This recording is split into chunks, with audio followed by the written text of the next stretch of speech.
नमस्कार दोस्तों। बिहार हिस्ट्री के सीरीज़ में ये सेकेंड वीडियो है। इसमें थोड़ा सा हम देखेंगे इम्तियाज़ अहमद जो हम कर रहे हैं उसी में कंटिन्यू करेंगे। मैं कोशिश करता हूँ कि स्टोरी की तरह बताऊँ हिस्ट्री, और जहाँ भी पॉइंट्स होंगे उसको आप नोट करते जाइएगा। मैं ये भी कोशिश करूँगा कि जहाँ पे भी क्वेश्चंस पूछे गए हैं, ऑलरेडी पूछे जा चुके हैं, उनको मैं पॉइंट कराता रहूँगा ताकि आपको लगे कि हाँ ये कंप्लीट नहीं है, सिर्फ इम्तियाज़ अहमद का नोट्स है। इसके अलावा भी आपको पढ़ना पड़ेगा पीटी के लिए। अभी के लिए 12 दिसंबर को अगर हम लोग ध्यान में रख के चलें तो अभी के लिए आप लोग घटना चक्र का मॉडर्न इंडिया वाला पार्ट, आधुनिक वाला पार्ट उठा के बनाना चालू कर दीजिए और पढ़ना चालू कर दीजिए, बहुत हेल्प करेगा। बीच बीच में मैं बताता भी रहूँगा कि आपको और क्या करना चाहिए। ठीक है, स्टार्ट करते हैं। तो एंशिएंट बिहार की अगर हम बात करें तो ईसा से 6 शताब्दी पूर्व यानी कि 6th सेंचुरी BC में बुद्धिस्ट लिटरेचर मेंशन करता है 16 महाजनपद, ठीक है, और 10 रिपब्लिक का। ठीक है, अब इनमें से 3 महाजनपद बिहार से बिलोंग करते थे, अंग, मगध और लिच्छवी। ठीक है, और इन तीनों के बारे में अंगुत्तर निकाय जो बुद्धिस्ट लिटरेचर है उसमें मेंशन है। ठीक है, लिच्छवी जो था वो एक समूह था रिपब्लिक्स का। ठीक है, और इसके जो बॉर्डर्स थे ये अभी के वैशाली और मुजफ्फरपुर डिस्ट्रिक्ट से टच करते थे। लिच्छवी गणराज्य का, लिच्छवी रिपब्लिक का जो कैपिटल था वो वैशाली था।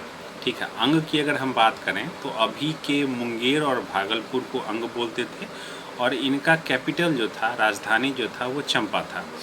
ठीक है, अब इसको अभी कंटेम्प्रोरी, अभी वर्तमान समय में देखें तो भागलपुर में चंपा नगर करके एक जगह है, उसी को चंपा बोलते हैं। ठीक है, मगध महाजनपद की अगर बात करें तो वर्तमान में पटना, गया और नालंदा, इन तीनों को मिलाकर मगध महाजनपद बनता था। ठीक है, इसका जो कैपिटल था गिरिव्रज था या राजगृह, अभी इसको राजगीर बोलते हैं। मगध किंगडम सबसे बड़ा किंगडम था। मगध किंगडम की अगर बात करें तो हरण्यक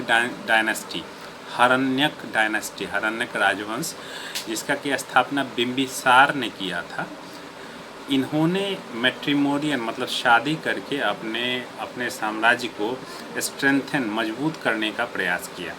सबसे पहले जो इनकी वाइफ थी कौशला देवी, ये काशी की थी। दूसरी वाइफ थी चेलन्ना, और तीसरी वाइफ, चेलन्ना वैशाली की प्रिंसेस थी, लिच्छवीज की, और तीसरी वाइफ जो थी वो मद्रा, ये पंजाब की प्रिंसेस थी, पंजाब की राजकुमारी थी। बिंबिसार ने अंग के राजा ब्रह्मदत्त को मार दिया, और उसने अपना पोजीशन वेस्टर्न, पश्चिमी और उत्तरी बॉर्डर्स पे मजबूत कर लिया। इन बिंबिसार की लड़ाई अवंती के राजा प्रद्योत से भी हुई थी, और ये लड़ाई काफ़ी लंबी चली थी, और कुछ डिसीजन नहीं होने के बाद फाइनली प्रद्योत और बिंबिसार आपस में दोस्त बन गए थे। प्रद्योत को बीमार पड़ने के बाद बिंबिसार ने अपना एक डॉक्टर, जीवक जिनका नाम था, उनको ट्रीट करने के लिए भी भेजा था उज्जैन। ये जीवक के बारे में, ये डॉक्टर का नाम जो है ये भी पूछा जाता है। बिंबिसार ने करीब 50 साल रूल किया था, और बिंबिसार का जो राज्याभिषेक था वो 15 साल की उम्र में हुआ था।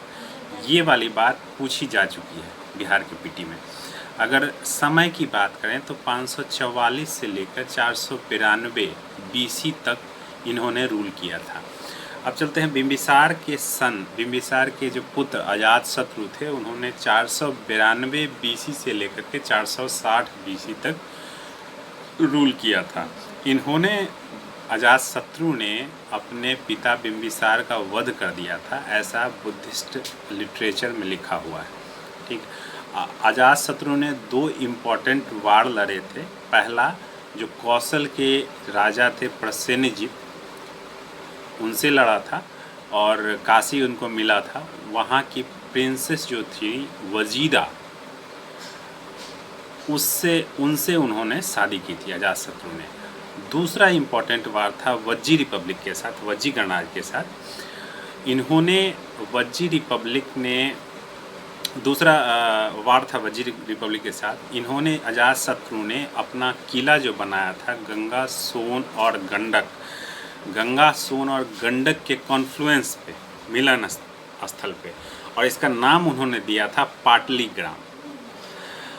साथ ही साथ एक इम्पॉर्टेंट ये है कि अजातशत्रु ने अपना एक मंत्री जिसका नाम था वसाकर, इम्पॉर्टेंट है वसाकर, इनका इस्तेमाल किया था वज्जी गणतंत्र को डिवाइड करने में, वहाँ की जनता में असंतोष फैलाने में। ठीक है, अजातशत्रु की राजधानी, उन्होंने अपनी राजधानी राजगीर को बनाया था, और प्रथम बुद्धिस्ट काउंसिल जो हुई थी वो अजातशत्रु के ही समय में हुई थी। इसी तरह कंटिन्यू करेंगे नेक्स्ट वीडियो में। Thank you.